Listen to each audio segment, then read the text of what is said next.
Estudando, que eu penso que é de suma importância. Nós estamos buscando alguns princípios na história da igreja.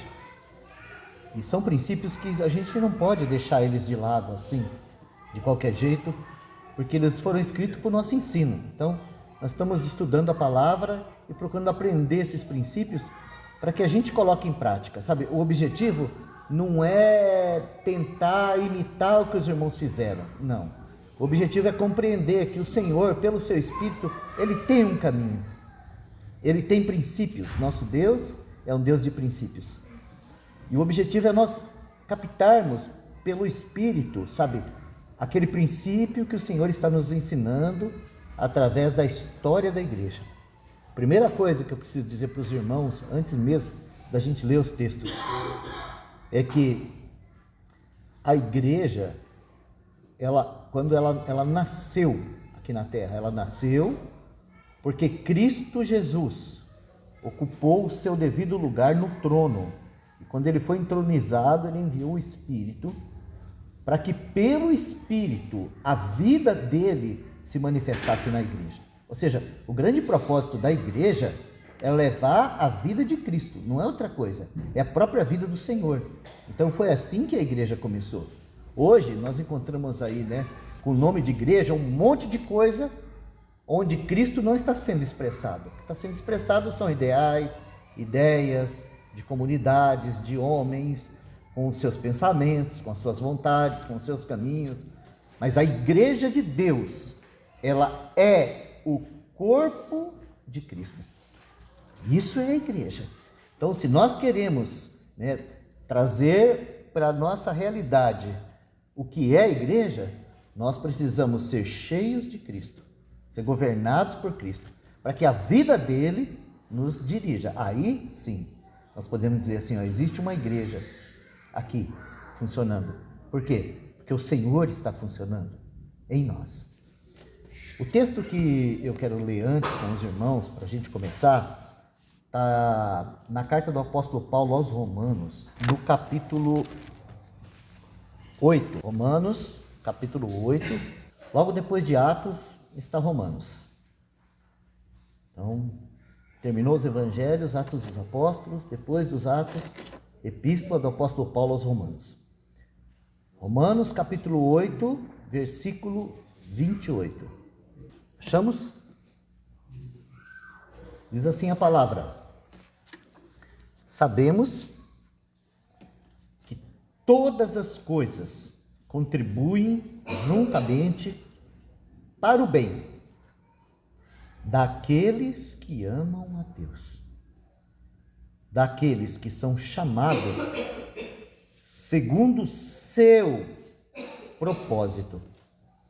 Porque os que dantes conheceu, também os predestinou para serem conformes à imagem de seu Filho. Aquilo que nós estávamos falando, Valdinei. A imagem do seu Filho. Lembra? Porque os que dantes conheceu, também os predestinou para serem conformes à imagem do seu Filho, a fim de que ele, ou seja, o Filho, seja o primogênito entre muitos irmãos. E aos que predestinou, a este também chamou. E aos que chamou, a estes também justificou. E aos que justificou, a estes também glorificou.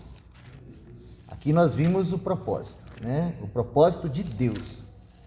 Um outro texto que eu quero colocar junto desse está em Efésios 3, 10 e 11. Para que agora, pela igreja, a multiforme sabedoria de Deus seja conhecida dos principados e potestades, ou das autoridades celestiais. Para que agora a multiforme sabedoria de Deus seja conhecida dos principados e potestades nos céus, ou nas regiões celestiais, segundo o eterno no propósito que fez em Cristo Jesus, nosso Senhor. No original, a palavra eterno aqui, ela não está nesse lugar. No original está assim, segundo o propósito das eras, que foi estabelecido em Cristo Jesus nosso Senhor. Ou seja, no primeiro texto, nós vimos que Deus tem um propósito que Ele mesmo estabeleceu, e nesse propósito, Cristo é o primogênito entre muitos irmãos. Ou seja, o Senhor nos chamou para ser igual a Ele, para ser representante dEle, e para ser a própria família dEle. Esse é o propósito eterno de Deus. Mas agora, nesse texto, ele vai falar que através da igreja, ele vai cumprir o propósito das eras. E quando a gente fala propósito das eras, nós estamos falando do tempo, das dispensações, das coisas que estão acontecendo. E hoje eu gostaria de avançar um pouquinho no capítulo 8 de Atos e mostrar para os irmãos como que o Senhor tem trabalhado nas eras. Antes da gente entrar lá, eu quero ler mais um versículo que está em Daniel, capítulo 2. Nós vamos tratar um pouco desse assunto dos propósitos. Daniel, capítulo 2, versículo 20 até o 21. 20 e 21. Daniel, capítulo 2, versículo 19, diz assim: Então foi revelado o mistério a Daniel numa visão de noite. Então Daniel louvou o Deus do céu.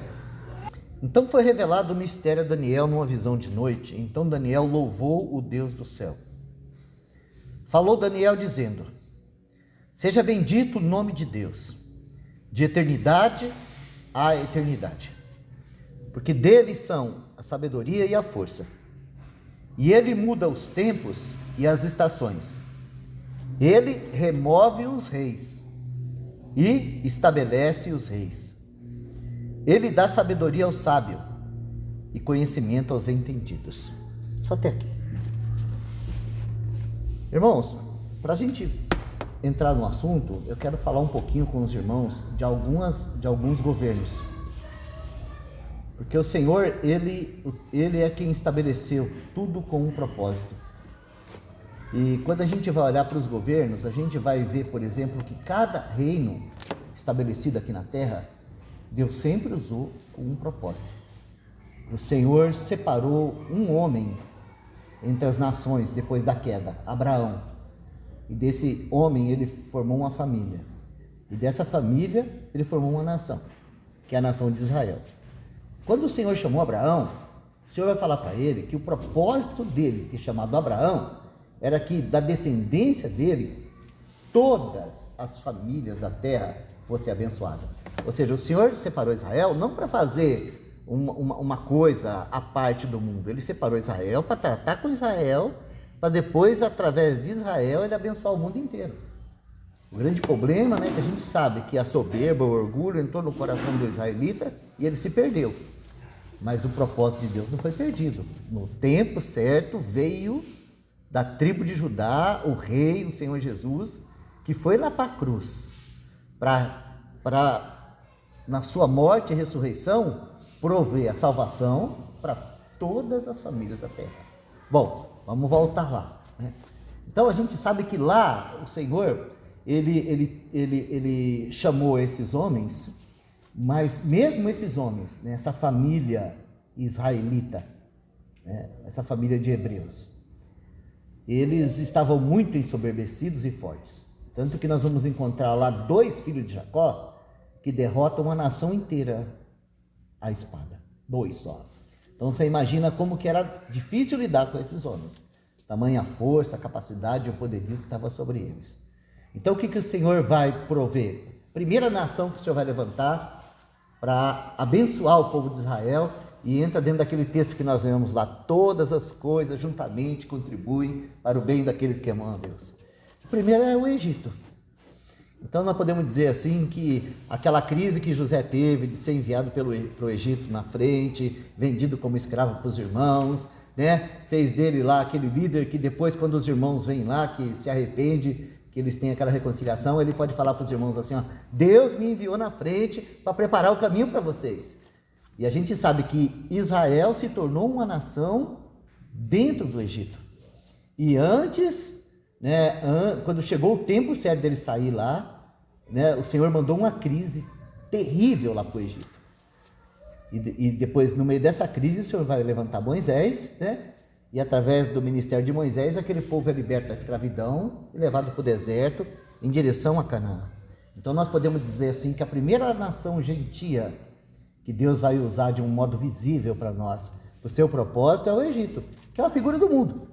Mas o Senhor usou o Egito para preparar Israel, para andar com ele. Então quando eles vão para o deserto, né? Ali o Senhor vai tirar o Egito deles para colocar outra coisa lá dentro, que é para colocar a fé, a dependência, a confiança. Então a gente sabe a luta que foi do Senhor com esse povo nos 40 anos no deserto. E essa luta ela é importante para nós, que a gente vê que da mesma maneira que Deus não desistiu deles, não desiste de nós, né? Então uma geração saiu do Egito, né, que tomou no deserto, mas uma nova geração que foi gerada no deserto entrou, né, em Canaã, junto com Josué e Calebe. Que isso é figura e tipo para a gente ver o trabalhar de Deus. Mas eu quero falar das eras para os irmãos hoje. Não quero entrar no aspecto doutrinário do trabalhar de Deus, mas das eras e dos reinos. Então a gente pôde ver aqui que Deus usou o Egito para abençoar o povo de Israel, né? Israel entra na sua terra e a princípio o que Deus quer é governar eles, tanto que no meio deles está o tabernáculo, que representa a presença de Deus. Era para ser um povo governado diretamente por Deus. Mas chega um momento que eles falam assim, não, nós não queremos que Deus nos governe, nós queremos um rei. E aí nós começamos a compreender esse assunto de reino na terra. E o primeiro rei que é escolhido pelo povo é Saul. E ele também é uma figura, tá? Se a gente for estudar Saul na Bíblia, nós vamos ver que Saul é uma figura do velho homem, porque o primeiro rei que nós ganhamos é o nosso ego, é o eu. Quem manda na minha vida sou eu. Esse é o Saul, né? E Davi é uma figura de Cristo, né? Então por isso que há uma guerra lá. Enquanto Saul não morre, Davi não pode reinar. Na nossa vida não é diferente, viu? Enquanto o velho homem não está crucificado, a nova vida, a vida de Cristo não pode governar, gente, né? Tem que viver aí de buraco em buraco, sendo perseguido. Mas o reino de Israel, ele seguiu um caminho de perversão. O povo de Israel, eles quis ser igual aos outros. Então eles, de modo escondido, porque eles tinham lá o templo, tinham o sacerdócio, tinham o culto, mas eles amavam as coisas dos outros. Vou usar um exemplo hoje, igual a igreja de hoje. A igreja de hoje tem o culto, tem a ceia, tem Jesus, tem batismo, tem louvor, mas o povo de Deus gosta mesmo é nas escondidinhas se alimentar com as coisas lá de fora. É isso que o povo de Deus gosta, sabe? De dobrar milhão, de desfrutar das delícias que o mundo tem para oferecer, né? E eu vou dizer uma coisa para você. O que a gente tem hoje no meio do povo de Deus de simpatia, feitiçaria, bruxaria, adivinhação, idolatria, é vergonhoso dizer isso, mas você encontra isso na igreja. É vergonhoso, mas você encontra. Então o povo de Israel ficou desse jeito. O povo de Israel ficou exatamente assim. Eles tinham o sacerdócio, tinham o culto, tinham o templo, mas eles tinham lá escondido, lá tudo quanto era abominação na vida deles, que você pode imaginar. Então o Senhor, por graça, por amor, por misericórdia, Ele começa a usar os reinos em volta para tratar com o seu povo. Então o primeiro cativeiro é o cativeiro da Assíria. 10 tribos foram para lá e nunca mais voltaram. 10. O segundo cativeiro foi o povo de Judá que foi levado, é o cativeiro babilônico. O cativeiro babilônico foram 70 anos que o povo foi levado para a Babilônia. Por que para a Babilônia? Porque a Babilônia é a casa da religião. A primeira religião é Babel, está lá em Gênesis 11, onde Nimrod cria aquele caminho para os homens não sair de perto dele e achar que está servindo a Deus. A religião é isso. E quem trabalha com essa escuridade chamada religião, né, são os nossos maiores inimigos, porque ela traz para dentro de nós uma sensação de que a gente está certo. Esse é o problema da religião. É que ela traz uma sensação de que a gente está certo. Como diziam os mais antigos, de boa intenção, o inferno já está cheio. E Provérbios, tem dois provérbios, que vai dizer assim, ó: para o homem há um caminho que parece direito, mas o seu fim são os caminhos da morte. Ou seja, eu não tenho dúvida que esse versículo está falando disso, desse caminho que nos engana mesmo, mas o fim é igual aos outros, dá no mesmo buraco. Então, Babilônia serviu para o Senhor tirar de dentro do seu povo a idolatria, e não serviu de ensino, porque Deus permitiu que o povo fosse para a Babilônia.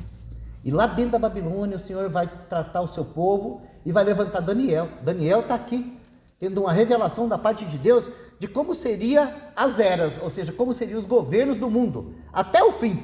Então, quando ele tem essa visão desse gigante, com a cabeça de ouro, os braços de prata, o busto de bronze, as pernas de ferro, os pés de barro e ferro, e aquela rocha que atinge o gigante nos pés e faz com que aquilo vira pó, e dali sai o reino de Deus. Esse é um holograma do que vai ser as eras desse mundo. E Deus estabeleceu as eras com um propósito: fazer Cristo cabeça de todas as coisas. E hoje, nós, a igreja, estamos aí nessas eras. Por isso que é importante a gente entender o lugar da igreja nessas eras. Mas antes da gente falar do lugar da igreja, eu vou falar um pouquinho desses reinos. O primeiro eu já falei, a Babilônia, que era a cabeça de ouro que Nabucodonosor viu lá. Aquela cabeça de ouro representa o Império Babilônico. Ele não durou muito tempo, mas foi o mais poderoso, o mais rico que teve, Babilônia. Mas Deus usou a Babilônia para tratar com o seu povo Israel, para preparar o caminho do Messias.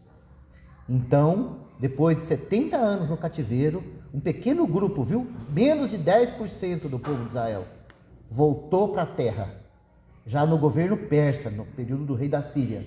Porque Deus levantou o Império Persa para duas coisas, tá? O Império Persa, ele organizou o mundo politicamente. Porque o Império Babilônico, Nabucodonosor, era aquele tipo de déspota, que onde ele chegava, ele conquistava, queimava tudo e catava o povo e levava para a Babilônia. O Império Persa não fez isso. Ainda que eles fizeram da Babilônia a capital, mas eles chegavam, conquistavam o povo, mudavam os governos, cobravam imposto e deixavam o povo lá na terra. Por isso que eles fizeram aquele exército enorme, porque ele usou a política para estabelecer o governo persa.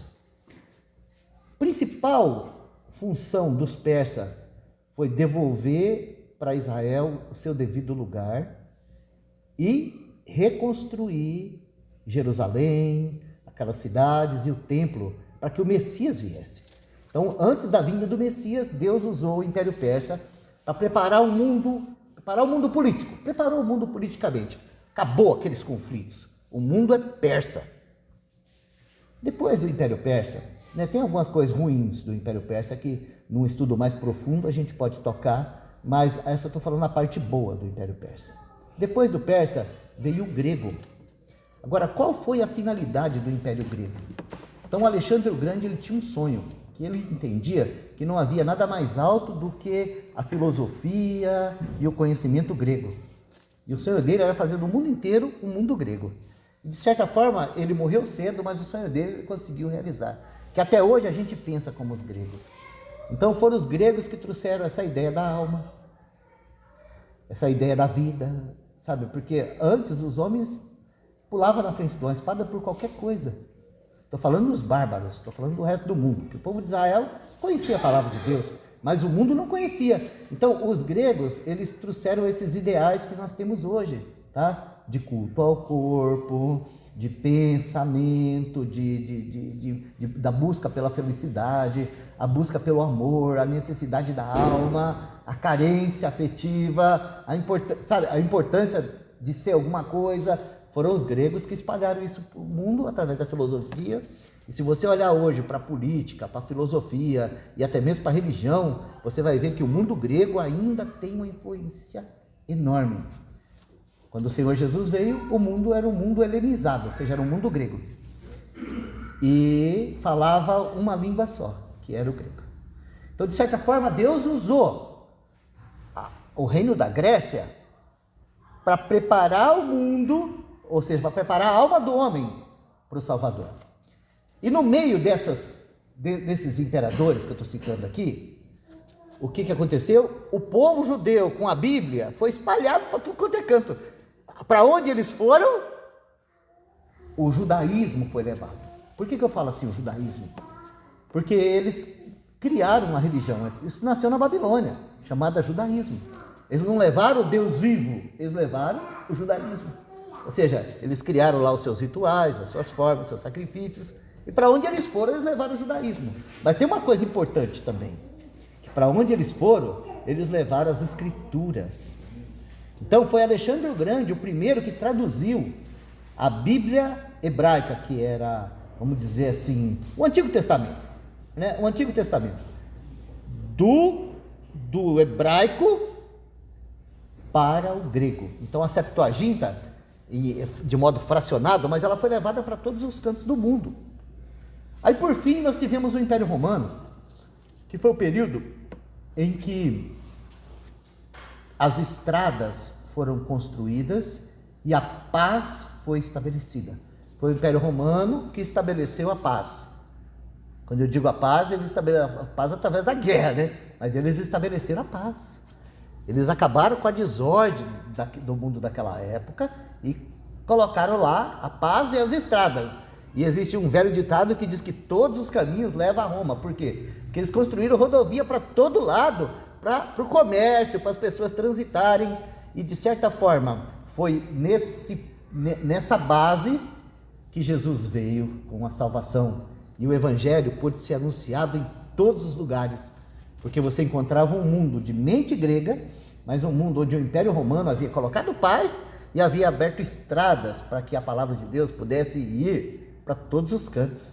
Então, olha só, irmãos, nós estamos falando de coisas aqui, olha, nós estamos falando da religião do judaísmo, que de certa forma, ela preparou o homem para uma ideia, que Deus não era aquele monte de estátua, que existia um só Deus.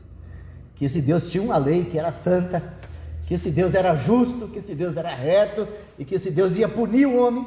Ou seja, tudo isso foi espalhado pelos judeus. Os judeus, para onde eles iam, eles levavam a Torá, eles tinham lá o culto deles, os rituais, o ensinamento. Tem lugares no Novo Testamento que é dito isso, em Atos mesmo, é dito que em cada cidade havia uma sinagoga onde se ensinava a lei. Ou seja, isso aí já tinha sido espalhado o mundo afora. E então o Evangelho chega, ou seja, o nosso Senhor, ele vai nascer, viver, morrer, ressuscitar, subir aos céus. Então ele envia o Espírito Santo e uma comissão, e aqueles homens que creram no Evangelho, agora eles tinham uma responsabilidade, que era fazer o quê? Ide por todo mundo, pregar o Evangelho a toda criatura. Bom, nós estudamos a igreja em Jerusalém, e a igreja, ela nasceu, né, pelo Espírito Santo, e logo que ela nasceu, a gente tem ali muito poder, maravilha, sendo manifesto, e a gente viu que um povo, você tem um povo como nunca houve, é uma família. São 120, que depois é 3.000, que depois é 5.000, e a palavra diz que eles são todos um em coração, em alma, eles têm tudo em comum, não há necessidade no meio deles, porque todos têm responsabilidade com todos, e os irmãos que têm propriedade e vê que há necessidade, eles são capazes de vender suas propriedades para suprir as necessidades, para que não haja falta nenhuma. Você vê que no meio desses irmãos, você nem precisava falar de dízimo e oferta, ou precisava? Não era necessário, porque eles eram uma família, um corpo, onde tudo era de todos, e eles caminhavam nessa base tão maravilhosa. Louvado seja Deus pela igreja de Jerusalém.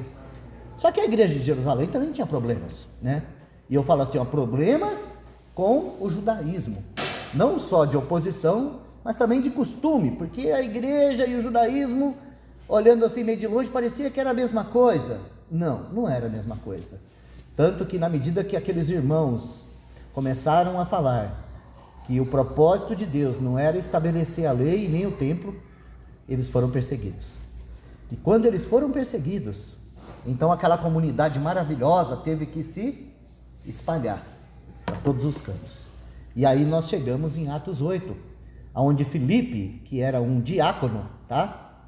Que nós sabemos que pelo Espírito ele é um evangelista, mas ele era um diácono.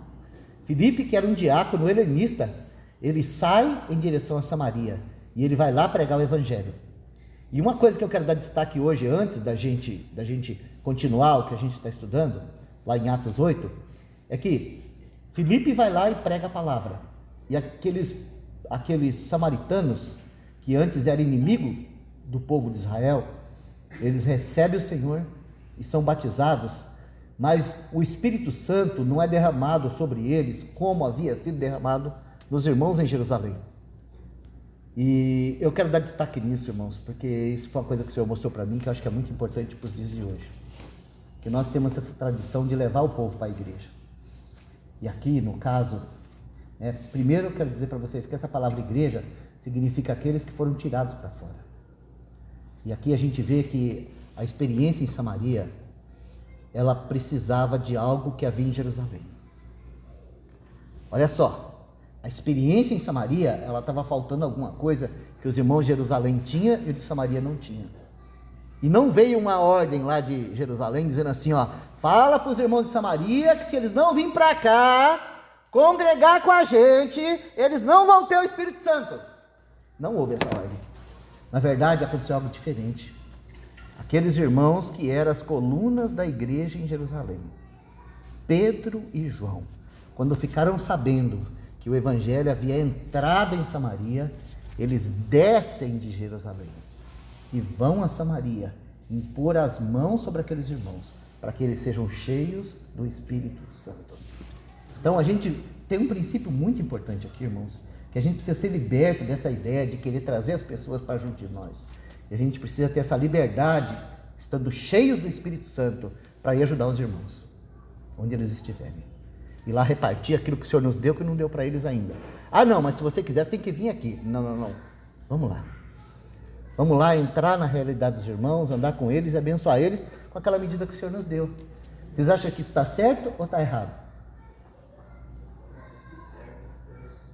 Mas não é muito diferente do que a gente vê hoje? Não é o oposto que a gente vê hoje? A gente fala assim, se quiser tem que vir aqui, se dobrar nos meus pés aqui, né? Misericórdia, irmãos. Bom, dada essa palavra de introdução, vamos continuar. Vamos lá, Atos capítulo 8, que o Espírito Santo abra o nosso entendimento sobre tudo, irmãos, porque a gente quer crescer. Nós paramos no versículo 25. Tendo eles, pois, testificado e falado a palavra do Senhor, voltaram para Jerusalém, e em muitas aldeias dos samaritanos anunciaram o evangelho. Olha só, aqui está falando de Pedro e João, os irmãos que desceram de Jerusalém, foram a Samaria, ali eles repartiram com os irmãos o Espírito Santo, e depois eles voltaram, pregando nas aldeias o evangelho. Lindo isso, né? Mas aí o texto continua dizendo assim, e o anjo do Senhor falou a Filipe, dizendo, levanta-te e vai para o lado do sul, o caminho que desce de Jerusalém para Gaza, que está deserta. Irmãos, Samaria recebeu a palavra de Filipe. Não era para ele ficar lá, estabelecer a igreja lá, colocar as coisas lá e cuidar dos irmãos lá. O lugar dele ficar, no nosso pensamento, era Samaria. Agora a igreja está sendo edificada lá. E o Espírito Santo fala para Filipe assim, sai daí e vai para o deserto, Gaza. Vai para Gaza, para o caminho deserto. Então Filipe, ele vai deixar tudo. Ele deixou Jerusalém, agora ele deixou Samaria e ele está indo para Gaza. Porque esse homem está obedecendo a Deus. Ele está sendo governado pelo cabeça. Ele não está sendo governado pelo povo. Ele está sendo governado pelo cabeça. Então o Senhor tinha algo para realizar aí, nesse lugar. E a gente vai estudar sobre isso hoje.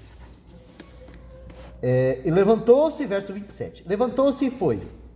E eis que um homem etíope, eunuco, mordomo-mor de Candace, rainha dos etíopes, o qual era superintendente de todos os seus tesouros, tinha ido a Jerusalém para adoração. Regressava e, assentado no seu carro, lia o profeta Isaías. Aqui nós encontramos o motivo de Filipe ir para o deserto. E é maravilhoso isso, irmãos, porque aqui nós encontramos antes de tudo, né, o evangelho está sendo pregado. O Senhor falou assim, ó, Jerusalém, Judéia, Samaria, Galiléia e até os confins da terra. Naquela época, se você fosse pegar um mapa da época de civilização, você ia descobrir assim que você tinha o norte, o sul, o leste e o oeste, né?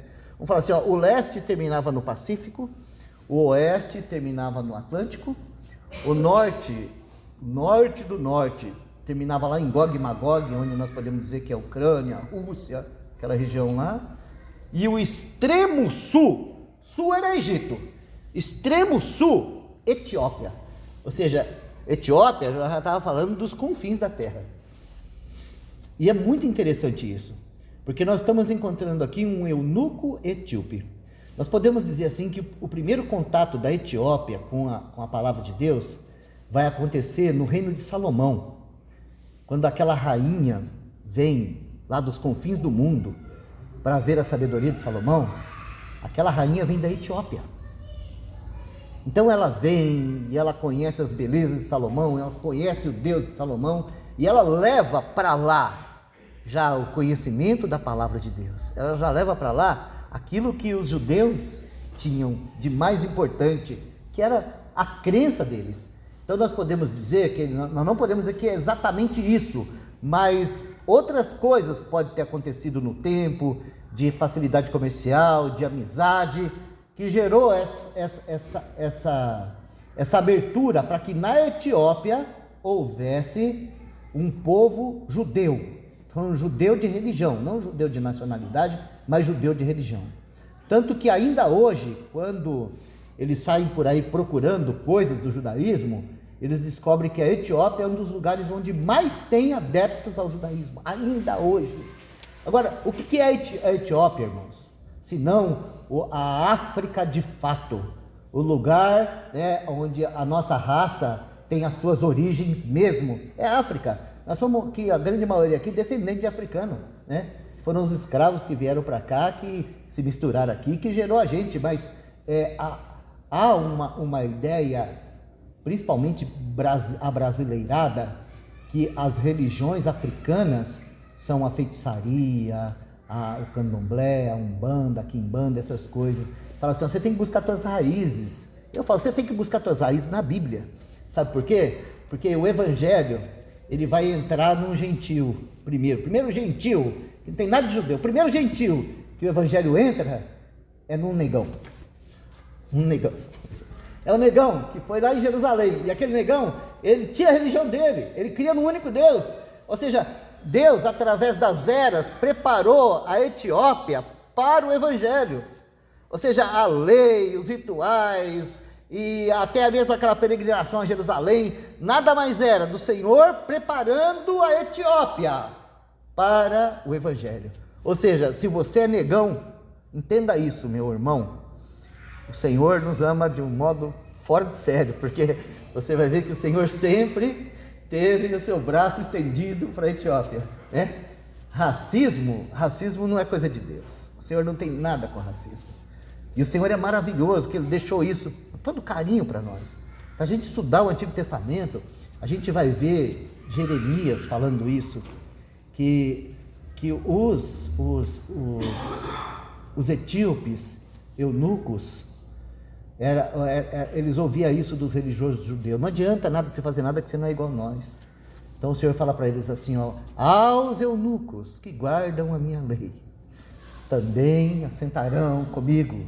Ou seja, o Senhor sempre teve o seu coração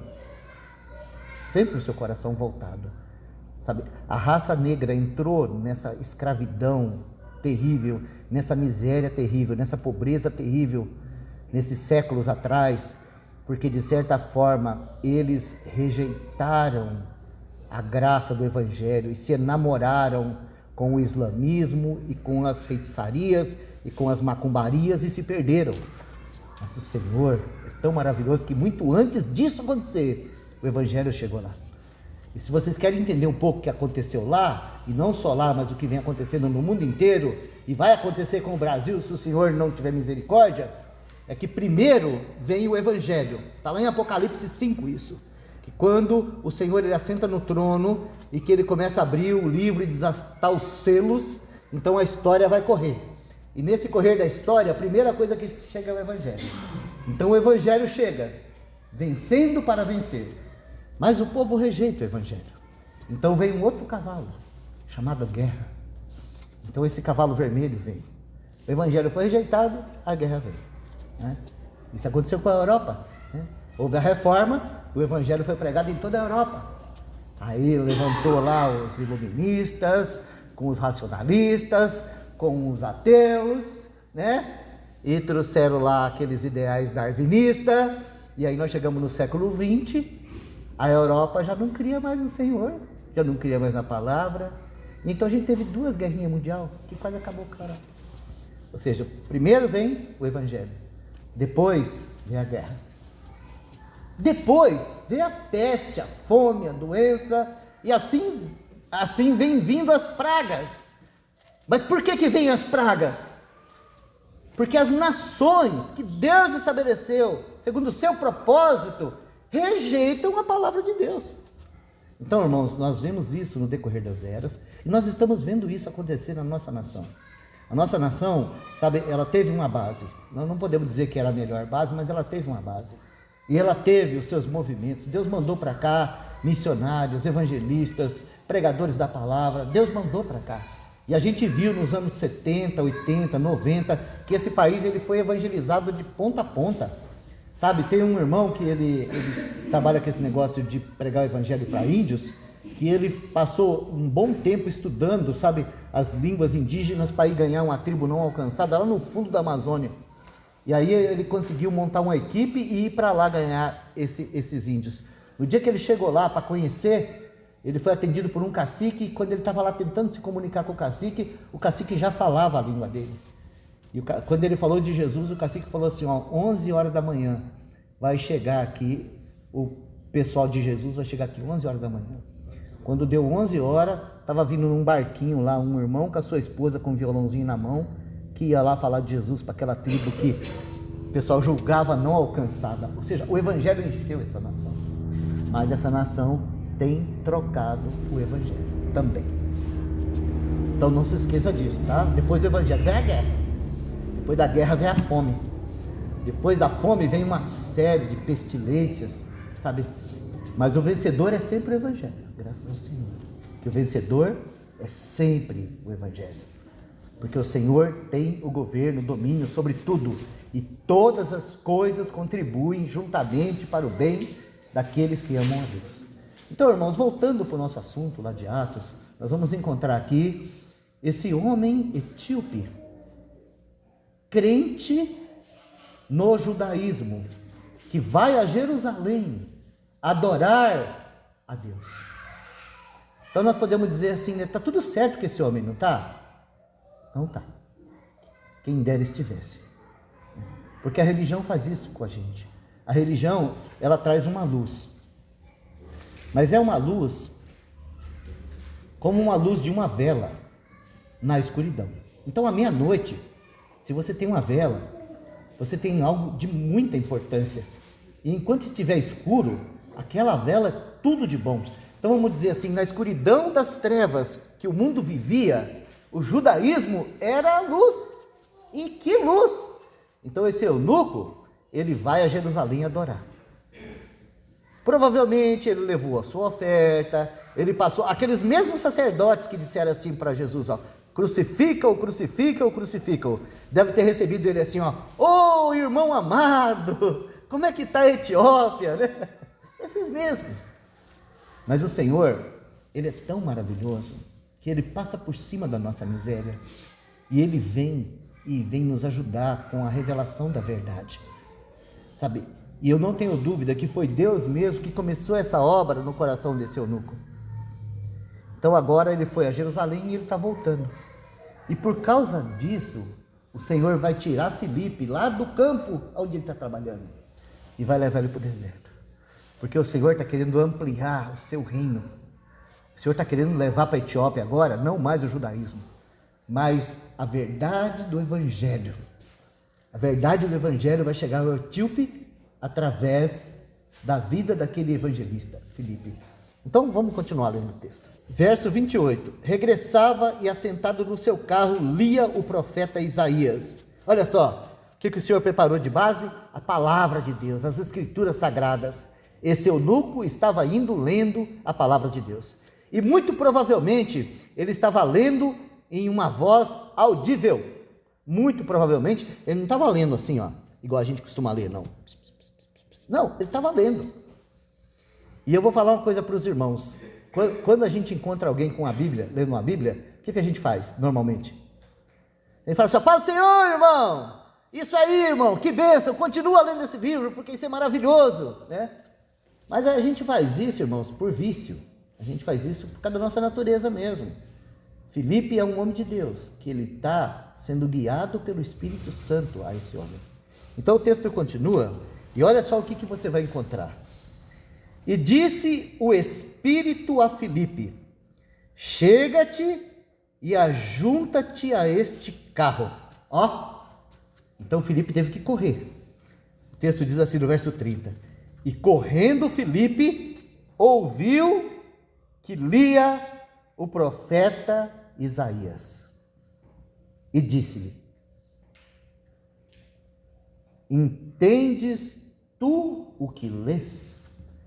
Sabe, irmãos, isso é evangelizar. Isso é evangelizar. Tá? Evangelizar não é querer agregar, sabe, as coisas religiosas, as coisas do Senhor e chamar tudo de bênção.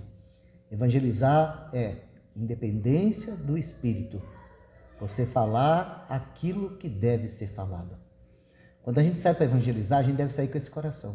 Senhor, coloca as tuas palavras na minha boca e me dá coragem para falar o que tem que ser falado. Porque evangelizar não é fazer política. Evangelizar é evangelizar. A gente vê um irmão com a Bíblia na mão na rua, a gente já fala assim, ó, glória a Deus, irmão, continua lendo aí. Mas a gente fala isso do nosso próprio coração. É porque a gente sabe que se a gente falar assim para ele, ó, entende tu que lê, a gente está confrontando a pessoa. E a gente quer evitar o confronto. A gente quer ser amigável, dócil, doce. Não, irmão, se o Espírito Santo falar para você, falar, ó, que bênção, irmão, fala. Mas se o Espírito Santo não fala nada, não fala nada. É melhor do que fazer política. Então, o que Filipe vai fazer aqui é o que todo evangelista deve fazer. Confrontar os homens. Entendes tu o que lês? Para onde irá tua alma se tu morreres hoje? Como você pode escapar da ira futura? Jovem, onde está o teu Criador? Isso é evangelizar, irmãos. Nós perdemos isso. Agora a gente faz bailinho para as crianças e fala assim, ó, estamos evangelizando as crianças. Lá, lá, lá, lá, lá, lá, lá, lá, lá, lá, lá. Oh, meu Deus. Senhor, tenha misericórdia de nós. Quanta criança a gente encontra no evangelismo, Valdir, que falava assim, ó, eu sou criado na igreja. Lembra, Valdir? Às 3 horas da manhã lá com os travestis lá, nós encontrávamos os jovenzinhos. Assim, ô tio, eu sou criado na igreja, eu sou crente. E aí a gente falava assim, mas você já nasceu de novo? Eu falava assim, o que é isso? Eu nunca escutei isso. Só o Senhor pode nos fazer uma assembleia de Filipes, evangelistas. Podem levar o evangelho a todos os lugares, a começar na nossa casa. O evangelho do confronto. Para onde irá tua alma? São palavras que rasgam o coração e preparam o terreno para a salvação. Então Filipe correu, acompanhou aquela carruagem e disse, entendes tu o que lês? Ler ele sabia. Ler ele sabia, porque ele estava lendo em voz alta, né? Mas Filipe perguntou para ele assim, ó, você entende o que você lê? E então o Espírito Santo, cooperando com Filipe, agora entra no coração do negão e ele vai responder com muita humildade. E esse homem não era qualquer homem. Esse homem era tesoureiro de uma rainha, ele era funcionário, alto funcionário da liderança política da Etiópia. alto funcionário, chefe, não era, sabe, o que está tocando o cavalo, não. Era a pessoa mais importante daquela comitiva, e provavelmente era uma baita comitiva. Como eu vou entender se ninguém me ensinar? Provavelmente ele estava servindo o Deus de Israel, na intuição, na tradição, no costume, por longos anos, sem saber o que estava fazendo. Como nós temos muitos crentes hoje assim, que serve o Senhor, sabe? Porque ele acha que servir o Senhor é ir no culto, cantar 3 hinos da harpa, dar dízimo, fazer oferta, participar da escola bíblica dominical, mas nunca pode abrir o seu coração, nunca aprende nada por revelação, não tem conhecimento nem mesmo do plano da salvação. Então esse é um desses, um homem bom, um homem correto no seu entendimento, fazendo aquilo que ele achava melhor, mas que precisava da verdade do Evangelho. Então essa pergunta, ela rasga o coração. Como eu posso entender se não tem quem me ensina? Então a partir daí ele chama Filipe assenta naquela carruagem e vai entrar naquele deserto, vai fazer uma viagem, irmãos, que eu vou falar para você. E eu imagino, assim, eu me colocando no lugar do Filipe, como deve ter ficado o coração daquele irmão, de saber que ele estava indo embora da sua terra, indo embora da sua pátria, naquela comitiva, atravessando o deserto do Negueb, que não é pouco deserto. Sabe, irmãos, se você pegar um mapa e for procurar onde eles encontraram água, você vai ver que aquilo ali não foi uma conversa de 15 minutos, entendeu? Mas Filipe esqueceu disso, sabe? Ele sabia que não tinha trem, não tinha ônibus, não tinha avião, não tinha metrô, não tinha nada. Tudo que ele tinha depois era que torar um deserto, né? Mas ele esqueceu disso. Ele simplesmente obedeceu o Espírito e ajudou aquele homem a conhecer Jesus. Isaías 53 fala de um Messias que não cabe no judaísmo, porque o Messias do judaísmo, ele é quase que um empregado dos judeus.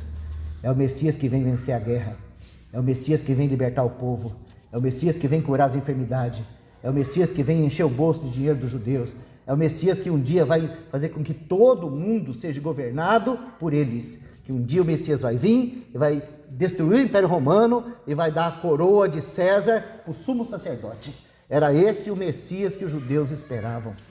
Mas Isaías, o profeta Isaías, quando vai falar do Messias, sabe o que ele vai falar? Ele vai falar do Messias sofredor, do Messias cordeiro, do Messias que vem escondido como raiz de uma terra seca, de um Messias que não tem parecer nem formosura, mas daquele que certamente tomou sobre si todas as nossas enfermidades, levou sobre si todas as nossas iniquidades, pegou o castigo nosso para nos trazer paz e sofreu todo o castigo numa cruz, e como um cordeiro ele foi morto por causa das nossas transgressões, ele foi julgado por causa das nossas iniquidades, e ele ressuscitou para ser o nosso Salvador. Esse é o Messias de Isaías 53. Então, Filipe apresentou para ele o Senhor Jesus, começando do livro de Isaías, do texto que ele estava lendo. Que coisa maravilhosa, né, irmãos? Que coisa maravilhosa. Então, eu não sei quanto tempo foi, quanta pergunta esse eunuco fez, quanta dúvida ele tinha. Eu sei que Filipe estava sem pressa. Filipe tinha uma coisa mais importante para fazer: pregar o Evangelho. Sabe, irmãos, quando nós tivermos esse coração, o Senhor vai poder nos usar. Porque com 10 minutinhos nós não prega nada para ninguém. Entende isso? Então chegou um tempo nessa viagem que, no meu ponto de vista, tá, depois de atravessar todo o deserto, aquele eunuco, ele começou a pensar em tudo aquilo e ele entendeu que ele precisava responder. Porque no judaísmo tinha uma tradição, sabe? Quando você ia a Jerusalém adorar, você era um gentil, a primeira coisa que você precisava era ser purificado. Então dizem os historiadores que o tanque de Betesda, aquele tanque de Siloé lá, né? Perdão, o tanque de Siloé, ele ficava logo na porta de entrada, e quando os adoradores chegavam lá, eles entravam dentro daquela água e passavam horas se purificando para depois poder subir para adorar. Porque os judeus traziam essas ideias das muitas lavagens de purificação, os muitos batismos deles, que batismo para eles significava isso, se lavar, se limpar, né? Então talvez isso até tivesse no coração do eunuco. Mas o que a gente sabe é que ele não estava indo para Jerusalém agora. Agora ele estava prestes a deixar tudo para trás e entrar para dentro de um Salvador eterno e fazer parte de um templo que se move nesse mundo.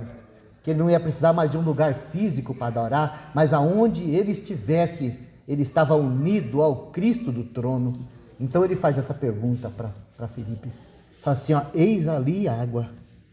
O que importa que eu seja batizado? Ou seja, aquele homem já havia recebido o Senhor.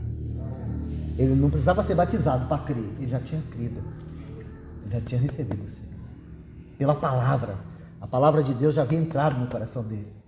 Então agora ele quer dar um testemunho público que ele agora é do Senhor, Jesus. Que ele agora ele é um cristão como eu e você. Então ele fala assim, o que importa para que eu seja batizado? Então o Filipe falou assim, a água está ali, mas e aí dentro? Você crê de todo o teu coração? É assim que a gente tem que batizar, sabe? A gente tem que batizar aqueles que crêem de todo o coração. Não basta ter água. Não basta ter água. Tem que ter crente. Você crê de todo o coração? Eis ali a água.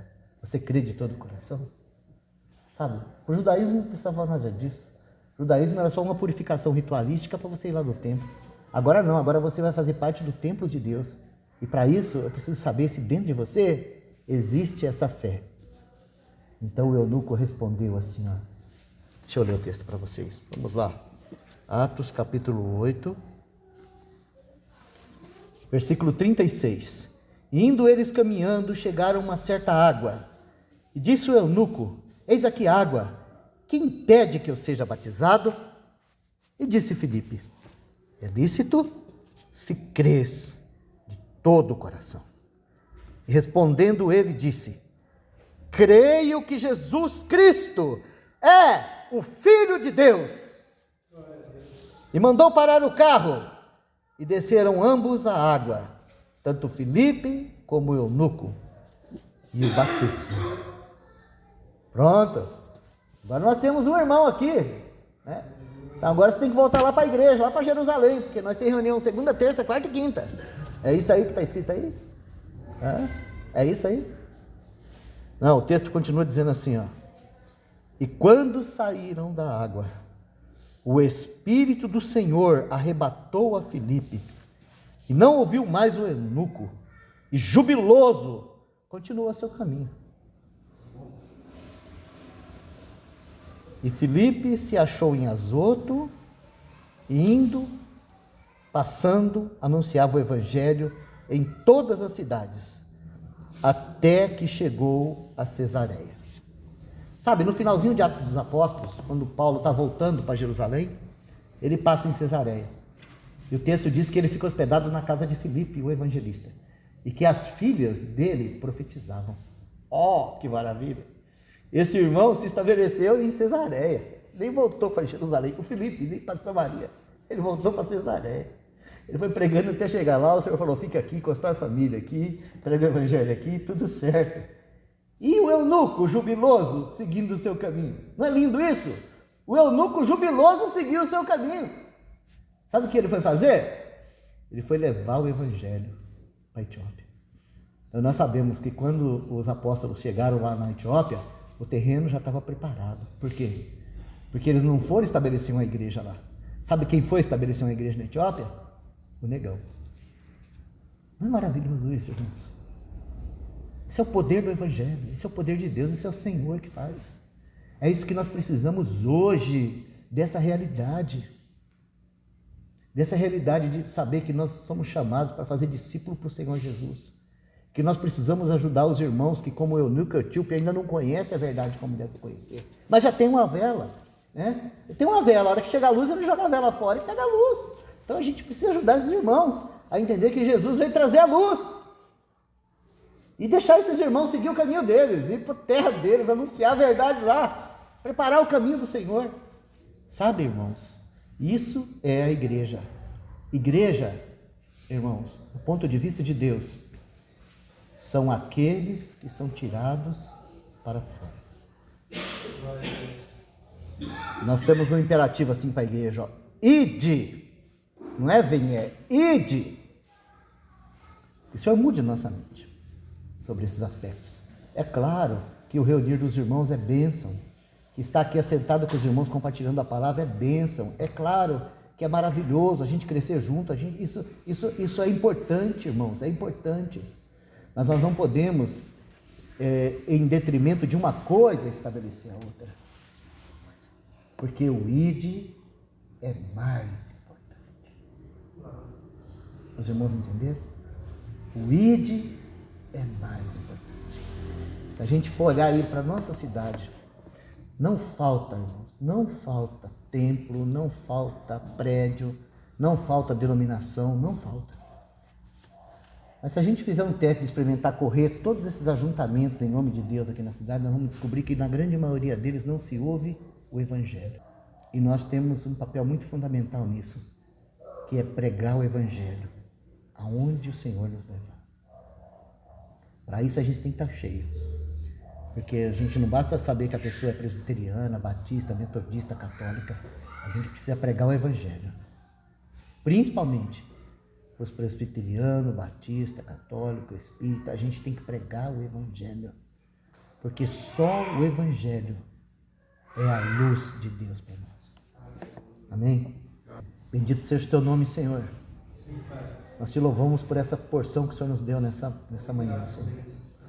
Te agradecemos pela vida desse irmão Felipe, Senhor, e pela vida desse irmão Eunuco, que nós nem sabemos o nome dele, Senhor, mas que após ser batizado, ele pôde ir para a sua terra jubiloso, com uma nova realidade dentro de si.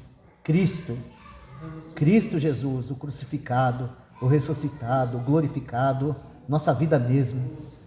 Oh Senhor, muito obrigado por ter nos colocado também em Cristo, e por ter colocado Cristo em nós. Por favor, Senhor, nos ajuda também na nossa vida, no nosso dia a dia, a não sermos homens religiosos, Senhor, mas anunciarmos Jesus por onde a gente passar, de tal modo, Senhor, que as pessoas tenham interesse de conhecer o Senhor por causa das nossas vidas. Nós te pedimos, Senhor, e te agradecemos por tudo, em nome de Jesus. Amém.